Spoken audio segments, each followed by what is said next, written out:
Magandang gabi po sa atin lahat. Good evening po. At salamat po sa Panginoon Diyos sapagkat panibagong pagkakataong pumuli na tayo po ay magamit at maging instrumento po ng biyaya po ng ating Panginoon Diyos. Alam niyo po, noong nakakilala po ako sa Panginoon Diyos, ako'y natagpuan niya, ay unti-unti ko pong naunawaan kung ano po talaga ang kahalagahan ng isang pagkikipag-ugnayan sa Diyos. Ang akala ko noon po ay ganun-ganon lamang, parang lumipat lang ako ng panibagong pananampalataya dahil mula pagkabata, napaka-religious ko. Kumbaga, na-raise up ako ng aking ina. Kumbaga, laking simbahan, parang ganon na po dating. Subalit, habang tumatagal, iba po talaga ang mayroong tunay na ugnayan sa Panginoon Diyos. At ito ay hindi lamang hindi lamang po religious o religiosity, kundi talaga pong relationship sa Panginoon. At kapag sinasabi po nating mayroong pong relationship sa Diyos, may relasyon sa Panginoon Diyos, ito po ay buhay at totoong gumagana. Kaya bawat pagkakataon na ako po ay nakakarinig ng kanyang mga mensahe, sinisiguro ko po na meron po akong makukuha. Kasi ang aking pong pananaw sa aking kaisipan, kaya ako nandoon kasi inilagay ako ng Diyos. Hindi naman lahat ng sermon maririnig mo eh. Hindi po lahat ng mensahe maririnig mo at hindi rin lahat ng mensahe ay para sa iyo. Pero mayroon kang makukuha, mayroon kang matututunan, mayroon kang mapupulutan ng aral. Hindi man para sa iyo, magagamit mo yan balang araw. So, kaya po, bawat pagkakataon na tayo ay nakakaparinig, maaari sa simula, hindi po natin maunawaan. Pero, later on, sige lang po, makinig lang po kayo, at hayaan niyo pong maitanim ito sa inyong isip at sa puso. Dahil tandaan niyo ang ating Panginoong Yesus, nangangaral siya palagi noong panahon niya, ay kasama niya ang mga disipulo. At dumadami po yung mga nakikinig din sa kanya. Kasama na rin yung sinasabing crowd o multitude. At nakikisama din yung mga Pariseo, mga Saduceo at kung lahat ng mga Seyo nandoon. So, pero iba-iba ang dating sa kanila ng mensahe ng ating Panginoon Jesucristo. At in fact, mababasa niyo po sa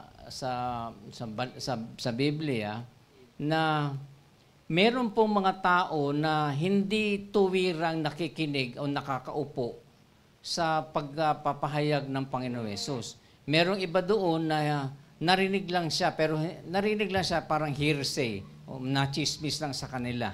Pero nanampalataya sila. Diba? At nung nanampalataya sila, lumapit sila sa Panginoong Yesus, wala pa sila napakinggan na salita mula sa Kanya, pero nakatanggap sila ng biyaya ng Diyos. Mayroong babaeng dinudugo ng ilang taon, narinig lang niya, nanampalataya siya, at sinabi niya, mahawakan ko lang ang laylayan ng kanyang damit, gumaling siya. Mayroong centurion na alam naman natin, hindi naman nakikiupo yun.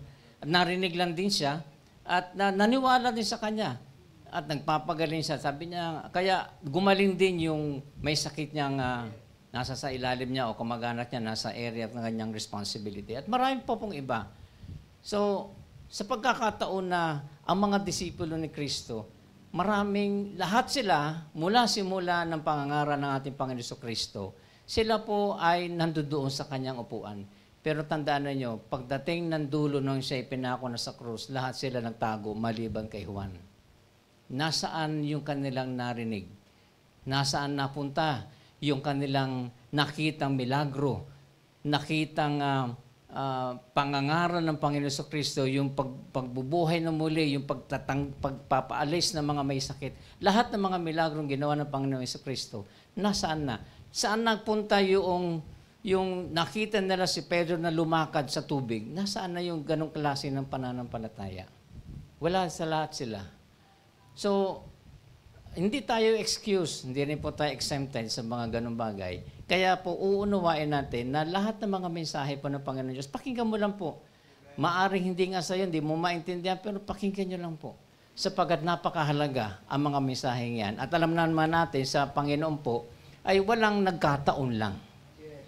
Walang nagkataon, walang aksidente. Kundi talagang sinadya na Panginoon Diyos, so, on one way or the other, ay kakailanganin mo mga mensahe yan. Okay po? So, samahan po ninyo ako sa isang maikling panalangin.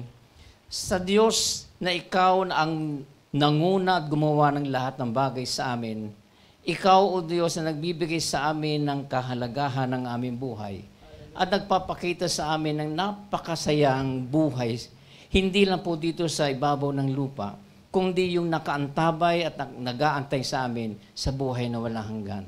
Sa iyo namin pinagkakatiwala ang mga nalalabi pong oras na ito. Sa pangalan mo po aming Panginoong Jesus. Amen. Marami po tayong pagkakataon na bumabagsak. Mula pag ikaw nagsisimulang maglakad, hindi po pwedeng hindi ka babagsak. Hindi ka pwedeng hindi madadapa. Habang lumalaki ka, huwag mo sabihin napakatibay na ng buto mo. Sapagat dumarating ang oras, hindi ka naman madapa physical, pero minsan nababago kang ulo mo sa mga maling desisyon. May mga pagkakataon hindi po magandang buhay natin. Pinapasok mo ang negosyo, hindi pala. Pinapasok mo ang relasyon na hindi rin pala. Hindi maganda. At inaakala mo yun ang forever mo, hindi pa rin pala. Kaya kahit po kaibigan, na alam mo na siya na yung pinaka-best friend mo forever. Pero darating ang oras na itatatawa ka rin, iiwanan ka rin. Sa oras na pangangailangan, wala siya. Lahat po yan nakakaranas at walang taong hindi nakakaranas po ng problema sa buhay. At ang ating Panginoon Kristo ay hindi lingid po sa kanyang lahat ng bagay na yan kasi siya mismo nakaranas din. Kaya katulad binabanggit ko, nakita ng mga disipulo kung paano siya mangaral, kakaiba talaga. Sabi nga po ng ibang mga tao na nakakarinig sa Aklat ng Mateo, iba ang kanyang pagtuturo, iba yung authority niya, sabi nila. At itong bagay na ito ay pag-uusapan po natin na hindi magiging dahilan ang mga pagsubok o pagbagsak mo sa buhay mo para tumigil ka sa pananampalataya at pamumuhay bilang Kristiyano. So I would like to share with you, fall down, get up, move on. At kukunin po natin yan sa mga awit, 145, verse 14. Fall down, bumagsak. Get up, tumayo. Ang move on, madalas po nangyayari, naririnig natin sa mga kabataan, di ba? Mag-move on ka na, mag-move on ka na. Mabuti pa ngayon ba hindi nananampalataya, alam nila yung move on no? Yung mga Kristiyano, kung sino naman nakakabasa, nag-aaral, nasa Bible study, hindi maka-move on. Naisahan siya, nagkaroon ng problema, nagkaroon ng away, hindi man na maka-move on. Dumarating po ang punto, lahat po tayo talaga darating ang punto sa oras natin na pagkakataon na sasama ang loob mo, yung ine-expect mo hindi mangyayari. Ano po talaga? Kasi hindi lahat ng ninanais mo ay talagang tama para sa iyo. So, sa awit, sa aklat ng mga awit, ang sumulat ng 145, awit 145, ay si Haring David. At noon pa man, idineklara na niya kung ano po yung nananapat. So pag-aralan po natin, sa New King James Version 145 verse 14, the Lord upholds all who fall and raises up all who are bowed down. So, tingnan niyo po mabuti. The Lord upholds all who fall and raises up all who are bowed down. Tinignan din po natin sa ang Biblia version, inaalalayan ng Panginoon ang lahat ng nalulugmok at itinatayo ang lahat ng nakayukod. Kung babasahin lang po natin ito per se, parang wala naman nangyari. Ang sinasabi lang dyan, inaalalayan daw ng Panginoon Diyos, kasi the Lord upholds all the fall, those who fall, and raises up all who are bowed down. Kung nalulog mo ka, tinatayo ka, at tinatayo niya yung mga nakayukod. So, ang awit pong ito, yung buong chapter 145, ay tinatawag po the Psalm of Praise ng mga scholar na sumulat. At ang nag-compile nito. At ang buong chapter 145 po ay nagsasaad po ng iba't ibang attributes, katangian ng Diyos. So kung babasahin po natin yung kabuuan, 145, mapapansin po natin na sinasabi, pinapahayag po ni Haring David yung katangian ng Diyos. Okay, so katangian ng Diyos. Marami na kayong beses nakakarinig ng katangian ng Diyos. Alam niyo ba ang mga katangian ng Diyos? Mabait, mabuti, mapagpala, nagpo-provide. Ang dami, marami siyang katangian ng Diyos. Siya yung ama, siya yung iyong advocate, siya yung kaibigan, best friend mo, etc. Lahat yan, katangian ng Diyos. But itong 145 na ito, mula verse 1 hanggang dun po sa huli, inisa-isa ni David ang mga katangian ng Diyos. Remember, pansinin po ninyo, sa panahon po ni Haring David, hindi pa buo ang Biblia. Wala silang mababasa. At meron silang scroll na nakatago lamang sa templo. At ang bumabasa lamang doon at napapahayag, kung hindi yung propeta, ay ang mga Levita, ang mga pari. So, bibihira sila makakarinig. Kaya nga yung relationship nila, kung ano man ang narinig nila sa Panginoon Diyos, talagang po natatanim sa puso nila at sa isip nila. Kaya nga po yung pauna ko sinabi sa inyo kanina, na napakahalaga po ng mga mensahe na binibigay po ng Panginoon Diyos. So, binabanggit ko nga po doon sa 145, yung bigyan ko lang po kayo ng idea, sapagkat maiksi lamang po ito.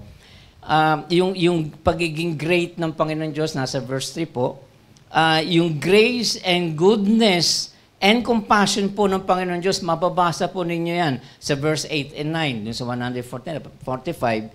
Tapos yung kanyang glory and might, ay makikita rin po natin sa verse 11. So, ina-itemize ko lang po sa inyo ng ilan, at yung kanyang righteousness, katuwiran, at ang kindness niya, ay mababasa mo po sa verse 17. At pati yung pagdating sa verse 20, yung kanyang pagiging yung providential care. So, nangangalaga, nagpo-provide si Lord ng lahat ng bagay. At kasama nitong verse 14 na ito. So, kung pag-aaralan po natin mabuti, ilang beses na ba, kayo po makakasagot, ilang beses ka na bang nadapa? Sa dinami-dami, sa tagal mo na sa balalo, sa ibabaw ng lupa, ilang beses ka na bang naloko? Yung tiwala na pinagkatiwala, meron to sagot po na sagot dito. Yung tiwala na ibinigay mo, ay sinusuklian ng hindi magandang pag-uugali minsan. Pinagkatiwalaan mo, subalit, alam niyo na, minsan naman, hindi naman ikaw ang may kagagawan. Nadamay ka lang. Minsan naman, ikaw yung may dahilan dahil nagdesisyon ka ng mali. Inunang mo na.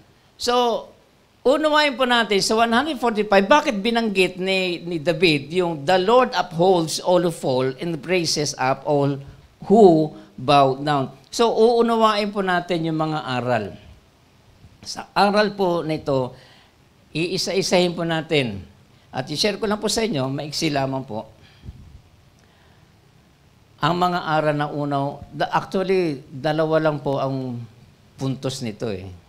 Okay, so, you will expect na maiksi lamang po ito.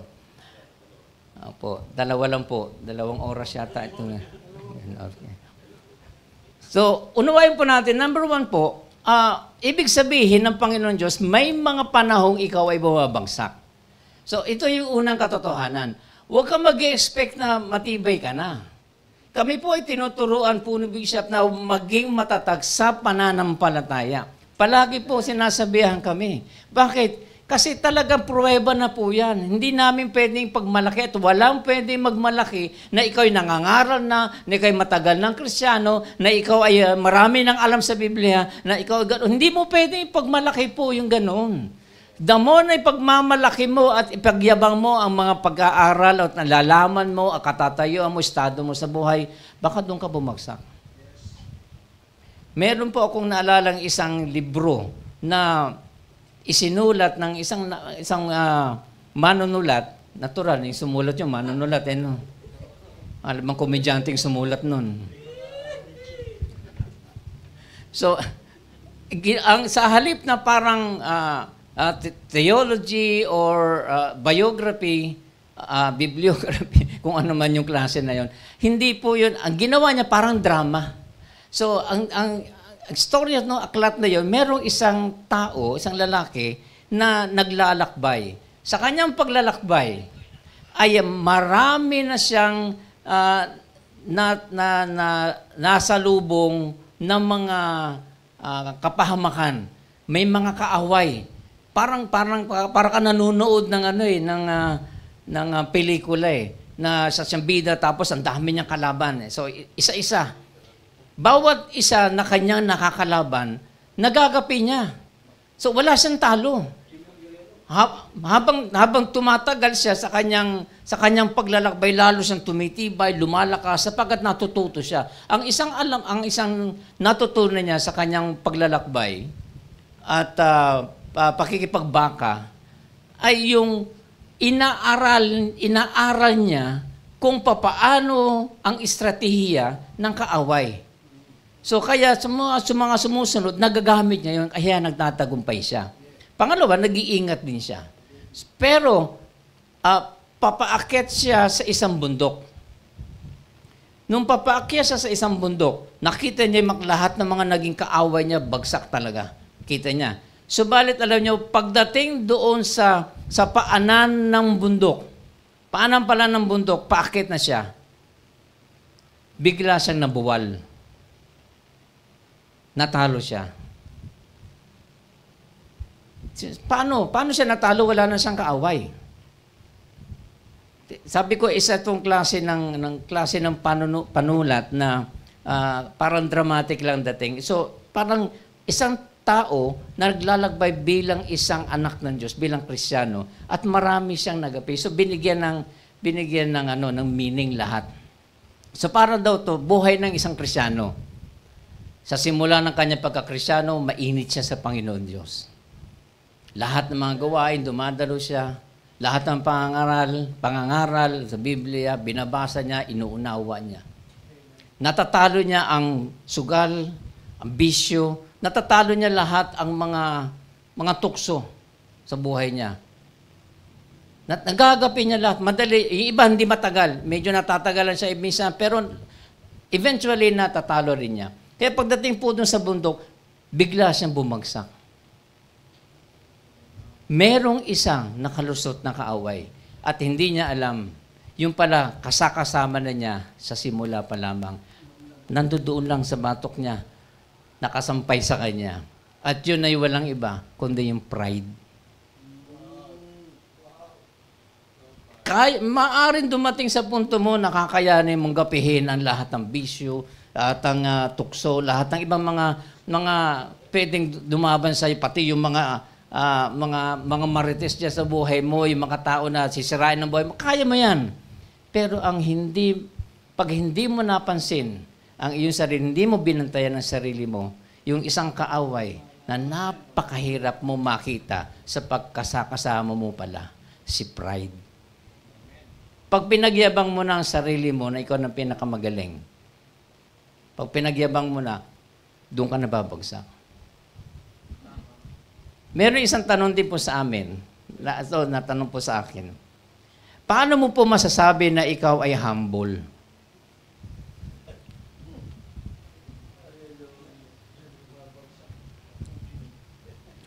Sa isang seminar po, natutunan ko, Ang dami namin sagot. Tinanong sa amin, paano ninyo masasabi na ikaw ay humble o meron ng humbleness sa puso? So, sabi na, pag hindi ka na nagyayabang. Sige, marami, lahat sumagot. Bagsak kayo lahat. Kasama ako doon, bumagsak po kasi sasagot-sagot pa kasi.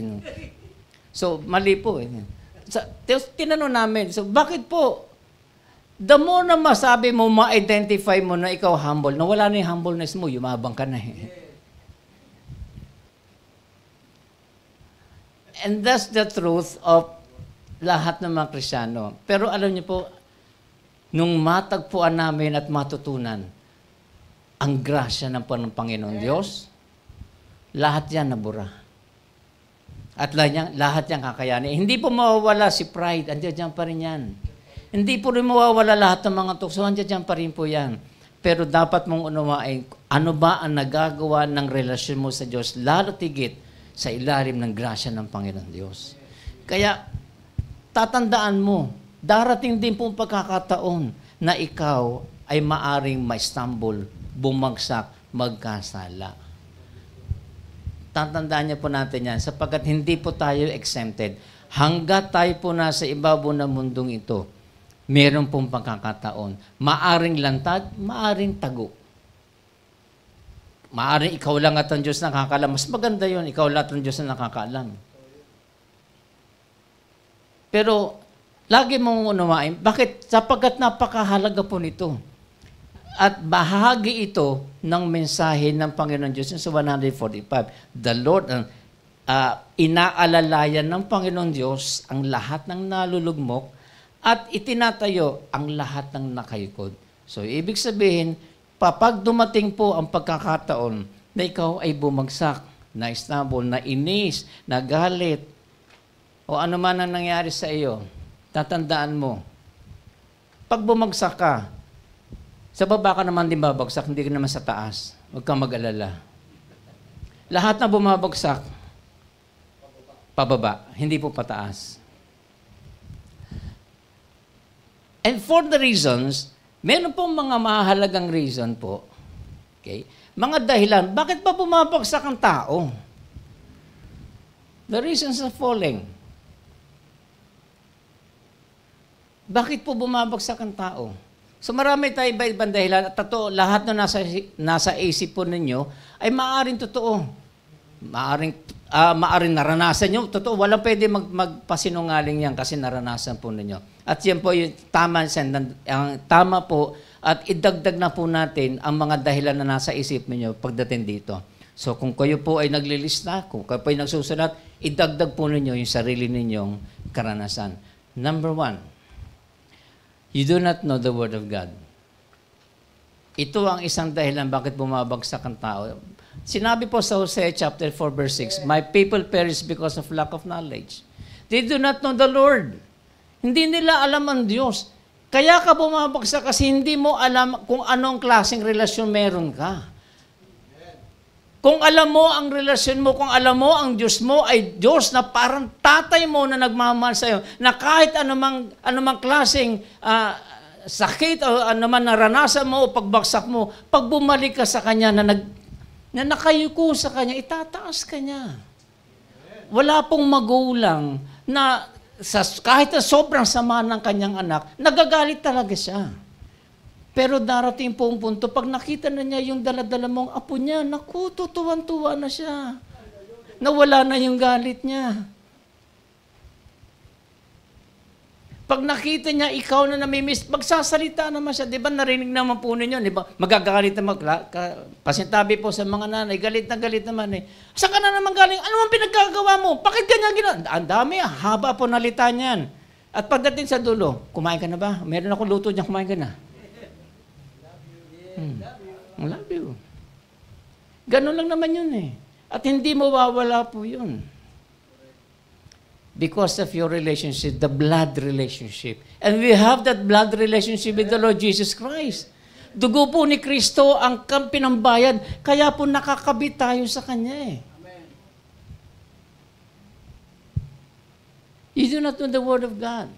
Kaya po maraming iba na Kahit na po mangangaral, kahit na po naglilingkod na sa Panginoon Diyos, hindi na bumabalik, nakakagawa, nahihiya na. Kapag nahihiya na po, yun na, lumalabas na po, ang tawag doon, pride na. Nakikita niyo yung pagkakaiba ni Peter, ni Pedro, at ni Judas? Pareha sila nagkasala. Sa akin po, mas matindi pa nga ang ginawa ni Pedro kaysa sa ginawa ni Judas. Si Judas, pinagkakitaan si Jesus. Binenta. Pero si Pedro, ano ginawa? Hindi ko kilala yan. Who you? Itinatuwa niya si Jesus eh. Pero ano yung bandang huli? Bumalik si Pedro. Kinausap. Hinarap niya ang Panginoon Jesus. Hinarap niya. Ano man ang consequence na nasa isip niya, hindi man nakalagay sa Biblia, ano man ang pwede niyang kaharapin o sabihin sa kanya o sermon sa kanya, handa siya. Pero si Judas hindi na makayanan ang hirap niya at sakit niya sa sarili niya. Sarili niya hindi niya pinatawad eh. So alam naman ninyo ang nangyari na. So ano bang kasalanan na hindi pwedeng patawarin ng Diyos sa iyo? Pag nagawa mo, maliban sa hindi mo patanggapin ng Panginoon sa Kristo. Kaya lahat. Di ba may kasabihan nga tayo, love conquers all the multitude of sin. Galingan mo. So, you do not know the Word of God. So, para po sa atin, para lumalim, para tumibay ang relasyon mo, then, basic na basic, search the Word of God. Listen carefully sa mga messages na binibigay ng Panginoon Diyos. Sa haba ng mensahe, sa isang session, maari merong isang word lang dyan. Pinakalis, merong isang word dyan na pwedeng tatama sa iyo at yun ang magiging dahilan ng pagbubukas ng panibagong pagpapala para sa iyo. It is an opportunity. Minsan, sa relationship po, ang isang magic word, ang isang magic word na inantay ng bawat isa, ang hirap bigkasin ng kapwa.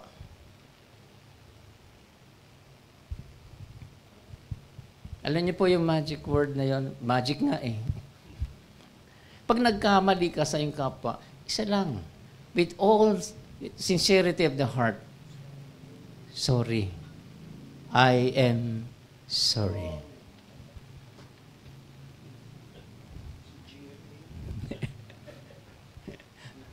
Number 2 po. Pero alam niyo po, mahalaga po kasi talaga yan. Kapag marunong kang tumanggap at maghumingi ng kapatawaran, nagbababa ng pride yan. Number 2, kaya po bumabagsak kasi po careless eh. Walang pag-iingat o kaya ay pabaya. Hindi ka nag-iingat sa iyong mga desisyon. Hindi ka nag-iingat sa iyong mga ginagawa. Hindi ka nag-iingat sa iyong mga plano. Kung ano kaagad ang pumasok o ginawa mo o naisip mo, gawa kaagad. Hindi mo muna inupuan. Hindi mo muna pinag-aaralan. Hindi mo muna iniisip. Hindi ka muna humihingi ng mga payo sa mga mayroon ng karanasan. O kaya naman na meron ng alam sa mga bagay na yan.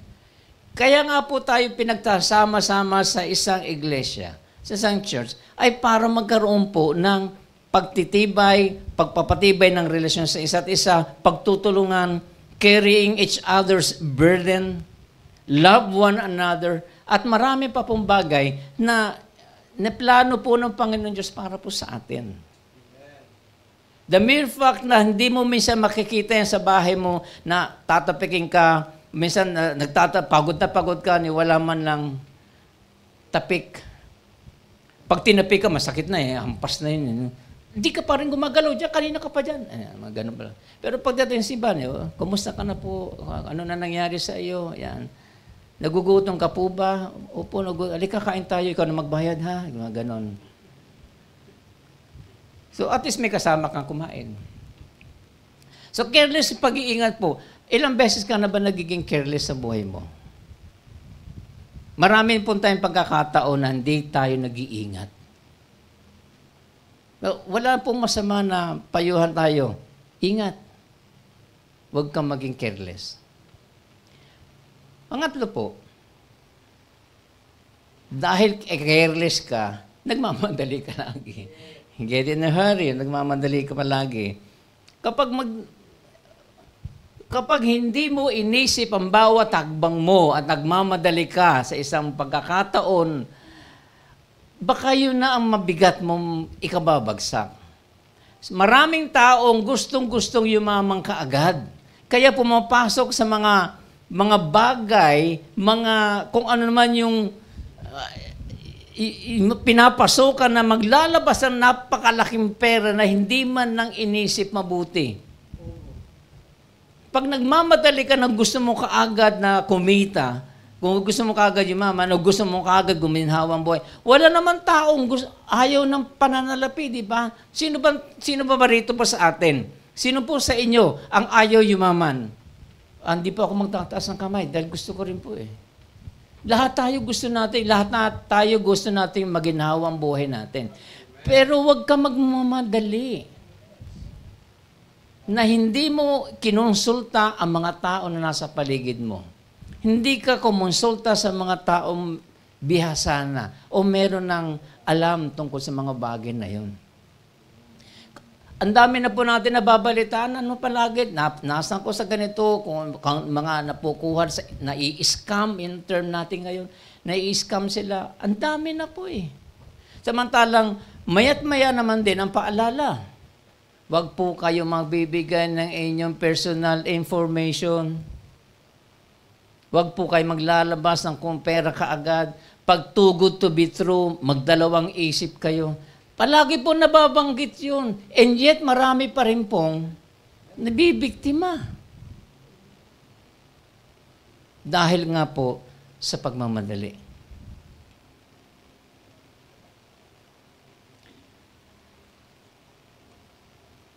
Sumunod po, inexperience.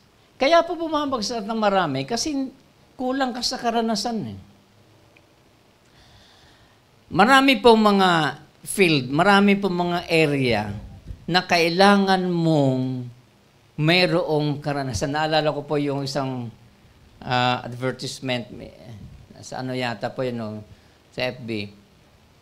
Bakit pa dito sa pag ikaw ay magtatrabaho, first time mo pa lang, first job mo pa lang, ang hinahanap sa'yo, may experience ka dapat ng 3 years. First time mo pa lang, tapos 3 years ka, hahanapan ka ng 3 years. Kagagraduate mo pa lang, saan ka maghahanap ngayon ng experience? Anyway, naisip ko lang. Pero may mga pagkakataon, lalo po sa pagpapasok sa relasyon. Maraming kulang sa karanasan. Ang karanasan natin sa ating kapwa, pwede natin hinga ng payo ng ating mga magulang. Ang mga magulang po natin, alam na alam nila ang sitwasyon. Kung nahihiya ka sa mga magulang mo, kung meron kang tito, tita, kung may lolo't lola, o kaya kung meron kang pastor, o kung meron kang mga kaibigan na magulang na mga kaibigan mo, lumapit ka sa mayroon. Huwag ka humingi ng payo sa kapwa mo na wala ring karanasan. Ganun ang nangyari doon sa panahon nila David, di ba? Si Absalom, tama kung ako po, si Absalom, gusto niya maging hari. At anong siya naging hari, ano nangyari sa kanya? Meron siya mga anak na sa halip na makinig sa mga matatanda ng kanyang mga counselor, ang hininga niya at sinunod ay mga payo ng kanyang mga barkada. So ano nangyari? Nasira. Dahil wala naman silang alam. Kulang sa karanasan. Sa buhay ng pagiging Kristiyano, lahat po ng Kristiyano hindi pwedeng hindi dadaan sa disyerto ng buhay. Hindi pwedeng hindi dadaan sa mga pagsubok. Hindi pwedeng hindi dadaan sa mga pagbagsak. Hindi pwedeng, marami po lahat ng dadaanan natin. At lahat po ng mga nakaraan na yan, yung may mga natutunan at nananatiling nakatayo, yun po ang inyong lapitan. Huwag kang humingi ng tulong sa nagmamayabang na marami siyang alam lamang sa Biblia. Pero ang kanyang pamumuhay, malayo naman po.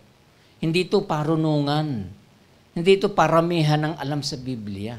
Kung hindi kung papaano niya ipinamuhay, papaano siya lumalim at tumibay sa pananampalataya at nakikita sa kanyang buhay. Panglima po, mabilis naman po naman tayo. The lack of preparation, kulang sa paghahanda.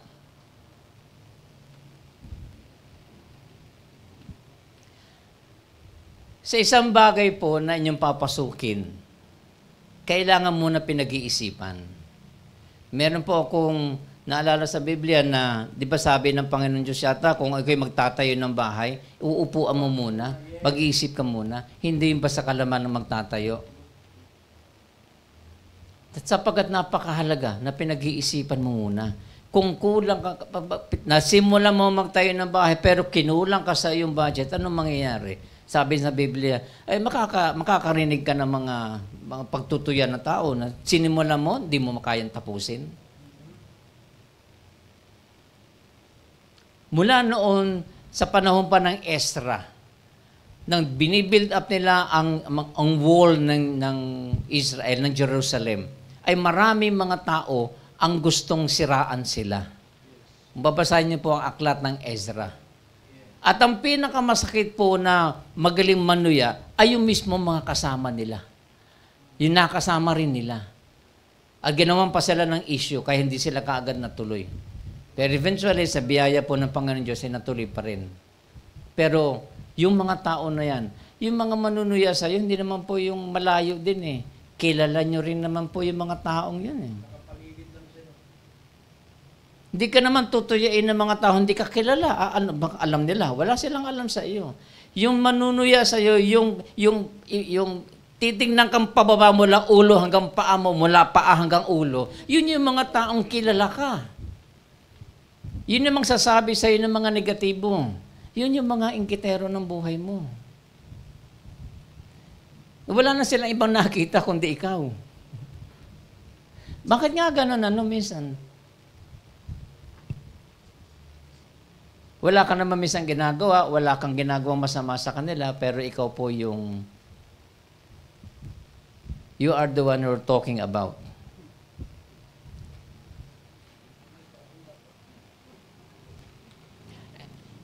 At letter F po, ang mga reasons po natin for falling is overconfidence.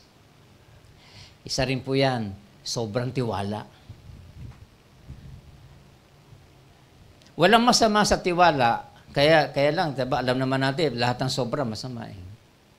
So pag sumusobra po ang pagtitiwala mo sa sarili mo, o kaya sa isang tao lamang, delikado po ang buhay natin. Kahit po sa medical, naalala ninyo, kapag merong hindi po maganda na lumabas ang result ng medical examination mo, anong ginagawa ng marami? Magpa-second opinion ka. Tignan natin kung tama din. Kasi minsan nga talaga yung kahit na doktor na yung mga yan, iba-iba ang kanilang mga pananaw kung paano nila. At depende sa hospital. Kaya ang nagpapa-second opinion, may mga ganong klase second opinion, huwag kang matiwala lang basta ganon. So, ganon din sa buhay natin Kristiyano. Sa buhay natin, sa araw-araw natin buhay. Huwag ka na mag-overconfidence. Confidence is good. Pero pag nilagyan mo ng over na nga yun. Over. Sobrang tiwala. Doon ka babagsak. May mga pagkakataon po na yung hindi natin pinapansin o inaakalang maganda, yung pala yung dapat sa iyo. Yung pala yung dapat. Madalas ko nababanggit po na halimbawa ito, sa panahon ng ating Panginoon Kristo, matapos siya magpakain ng 5,000 katao, mga lalaki, ay pinauwi na nila. Ngunit yung mga disipulo niya, sabi ni Jesus, sumakay kayo ng bangka at maglayag kayo, pumunta tayo sa kabila. Sa kabilang ibayo. Tapos nagpaiwan siya. At sabi doon, nanalangin siya overnight. Kayo iba, ginagaya yung overnight prayer.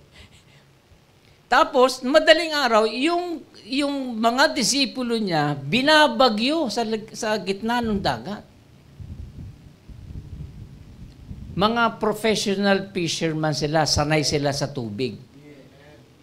Pero natakot na sila sa pangyayari sa buhay nila, pwede silang malunod o mamatay. At nasa kalagitnaan ng pangyayari, ang istorya, dumating si Jesus na naglalakad sa tubig. Kita ninyo. At alam niyo na yung istorya. So si Pedro, sa lakas ng loob niya, sige Panginoon, ikaw po ba yan? Kaya pagkamalan siyang multo. Sabi, naku, multo. So napagkamalan siyang multo. Buti hindi sinabi, Casper.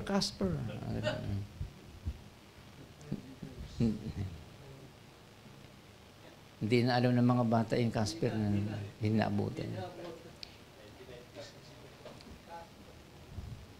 So, ang story po noong nga, alam na natin lumakas si Pedro sa tubig. Ang pinupunto ko po rito, bakit ginawa ng Panginoon Jesus na pasakayin sila sa bangka? Kasi pagdating po sa kabilang ibayo doon sa Pampang, naunahan pa sila ng ilang mga tao na kasama nila nung pinakain na 5,000. Nauna pang dumating doon. Umikot sila. Naglakad lang. Pwede pala maglakad Pero bakit pinasakay ni Jesus ang mga disipulo at inabot ng bagyo sa gitna ng dagat? Tamad maglakad? Hindi kasi alam ng Diyos ang pinaka-safe na lugar Mas safe sila sa bagyo sa gitna ng dagat kesa kasama yung mga tao kasi pwede silang madamay sa kagustuhan. Di ba sabi ni Jesus, kaya nyo naman, di ba sabi, Panginoon, kailan po kayo dumating? Kunyari pa yung iba, no? Parang,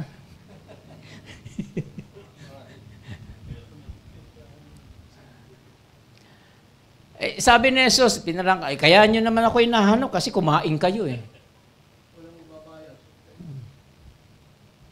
Ang punto kasi, pwedeng ma-distort ang pag-iisip ng mga disipulo kapag kasama nila yung mga tao. Kasi saan ka man nakakita? Hindi sila ng trabaho, hindi nagbayad. Yung bata pa may dala ng pagkain, tapos nakakain sila, busog, meron pa silang Sharon. May take home sila nun, di ba? So sabi, pag ito naging presidente natin, mayaman tayo. Hindi tayo magugutom, hindi tayo magtatrabaho. Pag ito naging pinuno natin.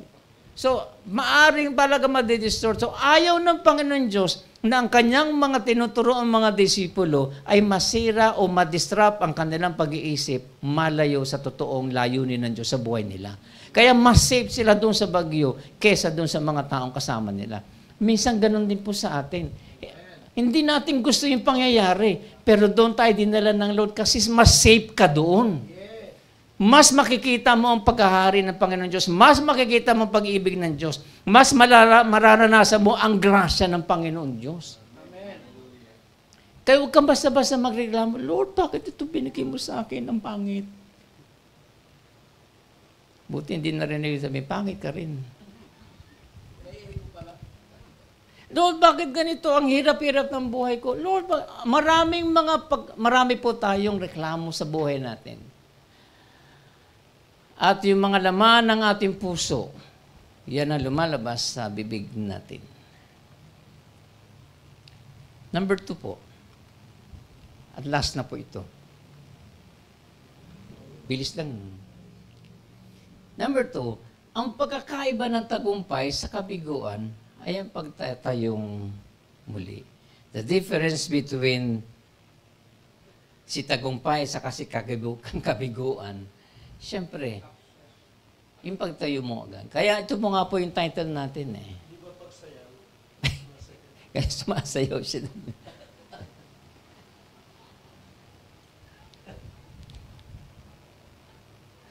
Alam nyo, maraming po mga tao, they allow the shock. Yeah. Kami talaga pag kung ano yung man, hindi na napapansin. Many people allow the shock of their fall to control their actions. Yung naging trauma, o yung naging karanasan natin, minsan, kapag hinayaan mo siya na mag-control sa buhay mo, sa pag-iisip mo at sa iyong emosyon, lalo ka lamang babagsak.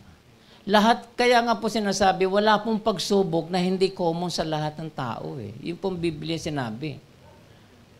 Lahat tayo nagkakasala. In fact, from the very beginning, sinabi na ng Romans, lahat po ay nagkasala at hindi umabot sa pamantayan ng Diyos. Walang hindi. At yun po, ano po ba ang kasalanan pwede pang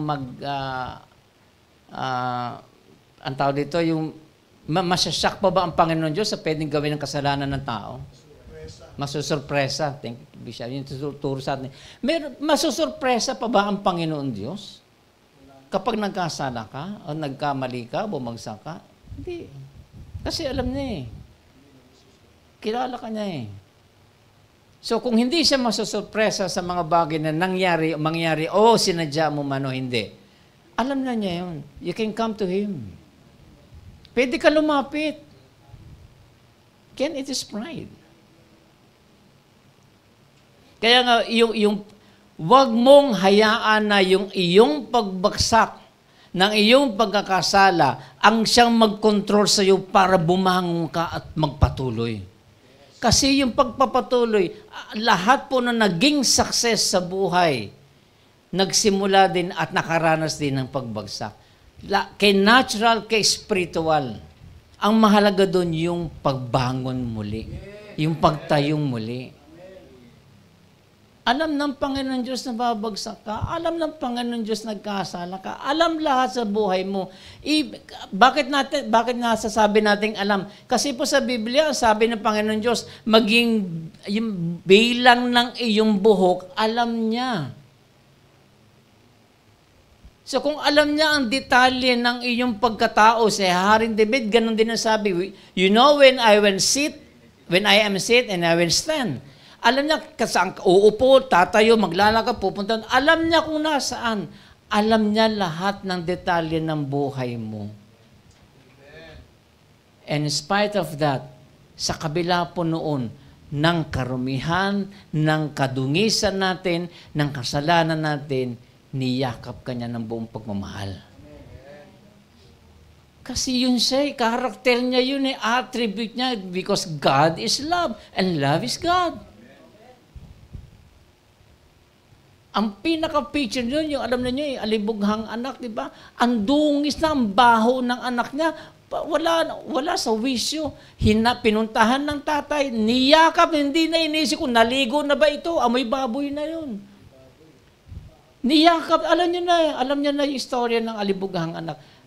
Ganong katindi ang Panginoong Diyos. Kaya pa magdadalawang isip ka pa ba? Pag bumagsak ka, bas iisipin mo pa yung kahihayang mangyayari sa'yo. Sino bang taong hindi nakagawa ng mali? Ang Panginoon Jesus, nung mayroong babae na pinapunta sa kanya, dahil nahuli daw na mayroong kasi naninilip kasi.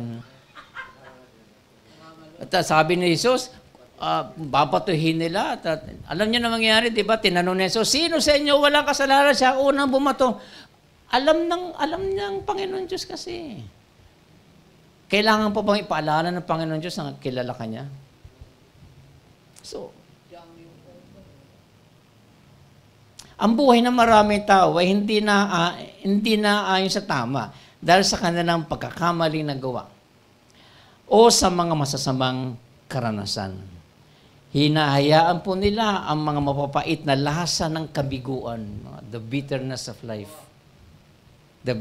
Pag hinahayaan mo po yung bitterness mo na manatilin sa iyo, hindi ka talaga makaka-move on.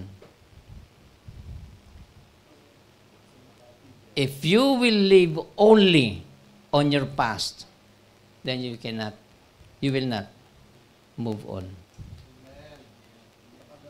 Ang nakaraan ay nakaraan na kahit na ano po ang gawin mo, hindi mo mababalikan na yan. Tapos na yan.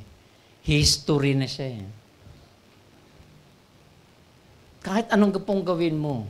Kaya yung iba siguro, kaya nag-invento ng time machine. Wala ka pong magagawa talaga eh. Ang nangyari ay nangyari na. Pero ang maganda po sa ating sa Panginoong Hesus, ano man ang background mo, ano man ang naging karanasan mo, handa kanyang yakapin. Handa kanyang tanggapin. At hindi po nagbabago ang Panginoon Diyos kung paano kanya minahal noon. Actually, nag-iimpact po sa atin ang aklat ng Romans eh. Kailan ba pinatunayan ng Diyos ang kanyang pag-ibig sa iyo? Noon ikaw yung makasalanan pa, di ba? Ang dumi-dumi pa natin pero minahal na tayo ng Panginoon Diyos eh. Namumuhay tayo sa kasalanan no, pero minahal na tayo ng Panginoon Diyos.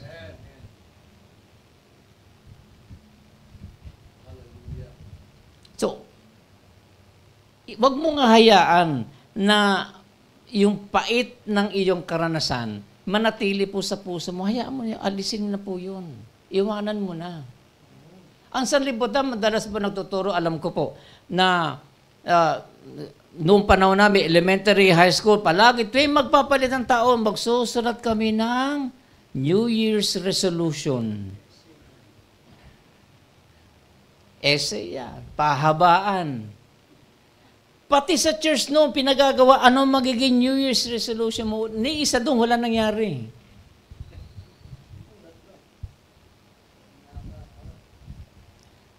Kasi hindi po natin hawak ang buhay natin eh. Mas maganda yung buhay po natin, pagkatiwala na lang po natin sa Panginoon Diyos, and then, kung ano pong kalooban niya, doon ka gumawa. Kapag hinahayaan po natin yung mapapait na karanasan natin sa buhay, at nakatago lang po sa ating dibdib, sa ating damdamin, sa ating kaisipan, hindi po magtatagal, lalabas po yan sa bibig. Out of the abundance of the heart, the mouth speaks. Ang masakit po yan, kapag lumabas sa bibig, puro negative ang lumalabas. Pansinin ninyo ang mga taong puro mura, puro na lang reklamo, puro na lang negatibo lumalabas sa bibig. Iisa lang po ibig sabihin at hindi pwede magsinungaling ang Biblia, ang salita ng Diyos. Mayroong hindi magandang karanasan na hindi niya maisuko-suko at ayaw niyang alisin sa kanyang sarili. Nakasentro lang ang buhay nila sa pagbagsak at hindi sa pagtayo at pagpapatuloy. Sabi ko nga po dito, hinayaan nila ang mapait na lasa ng kabiguan ang manatili sa kanilang mga isip at puso hanggang sa puro negatibo ang lumalabas sa bibig.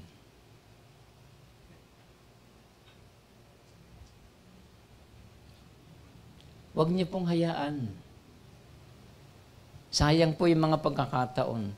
Sayang po na sana nag-i-enjoy lang kayo sa inyong fellowship, sa inyong kainan, sa inyong pagpamamasyal, sa inyong paglalaro, sa pagsasama-sama. Sana nag-i-enjoy lang kayo. Pero dahil punong-puno ng negatibong bibig mo, ang puso mo, nagsalita ka ng hindi maganda at nagkaroon na ng sunod-sunod na hindi pagkakaunawaan, nasira. Nasira yung araw. Ang tawag natin, nasira ang araw ko, ayoko na. Don't give up. Magpatuloy po. Okay, nakasentro ang buhay nila sa pagbagsak, hindi sa pagtayo at pagpapatuloy. Meron pong classic example po. Dalawa sa Biblia. Classic example. Nabanggit ko na po yung una, si Judas at saka si Peter. Si Judas at saka si Pedro, parehas na pinili ng Diyos na makasama bilang disipulo. At alam naman natin ang nangyari.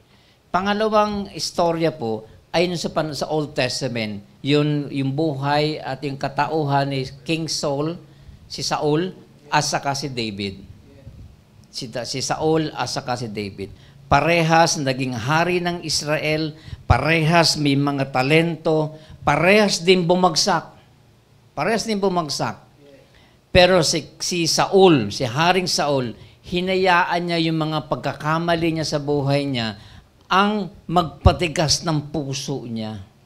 at namatay violently. Alam niyo ba kinamatay ni King Saul? Nagpakamatay siya yung espada mismo, inano niya sa sarili niya. Nag-utos pa ng iba, nandamay pa eh. Kalimitan sa gano'n, nandadamay pa, no? Hindi na lang nila solohin. Pero si David, nagrepent, bumalik sa Panginoon Diyos. Si Peter, nagrepent, bumalik sa Panginoon Diyos. Hinarap nila ang Panginoon Diyos na may pagpapakumba. At lahat pong yan, dahil sa grasya ng Panginoon Diyos, naranasan nila. Wala silang narinig na sermon. Wala kang mababasa sa Biblia na pagkatapos magkasala sila David at matapos magbumalik si David, matapos bumalik si Pedro kay Jesus, wala kang mababasang sinermonan ng Panginoon Jesus si Pedro. Hindi niya sinabi, ayan, sinabi ko na sa inyo, bago tumilaok manok, di ba sinabi ko na sa inyo? Hindi niya ginanon. Wala tayong mababasa. Kung nagbalik lamang, kung hinarap lamang, kung bumalik lamang si Judas, wala tayong Judas. Masasabi mong Judas.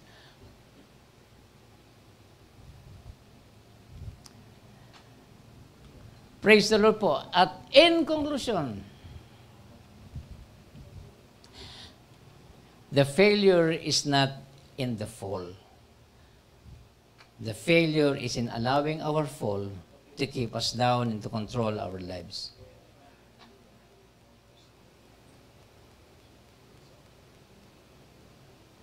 Ang failure mo, hindi yung ikaw yung nagkamali o nagkabagsak. Ang failure mo, minantili ka na nakadapa eh. Dapat bumangon ka at magpatuloy. Huwag mong hayaang kontrolin ka ng iyong nakaraan.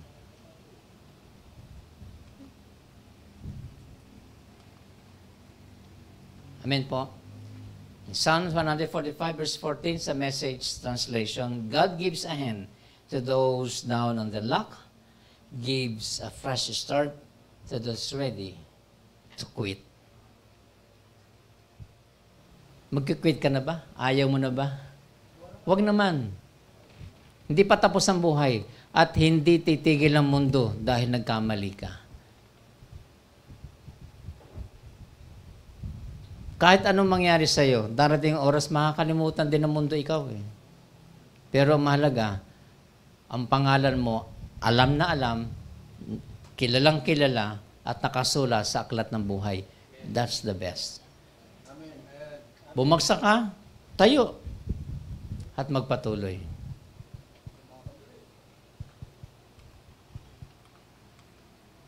Fall down, get up, move on. To God be the glory. Type in.